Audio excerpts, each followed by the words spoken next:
One of the biggest hindrances to humility is when we start comparing ourselves with each other. Cliff was reading the passage from Luke.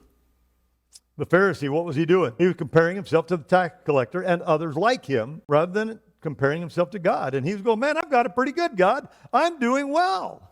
But if you notice how Christ started that little story, he said the Pharisee was praying to himself. And that doesn't mean he was praying silently. He was the object of his prayers. He was his own God. Well, that makes sense then.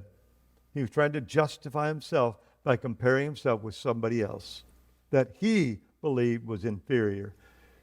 Remember what Christ said, don't try to take the speck out of your brother's eye when you have a log in your own?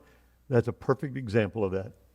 The Pharisee had a log in his eye, and he couldn't see the reality that he was a sinner in need of a Savior.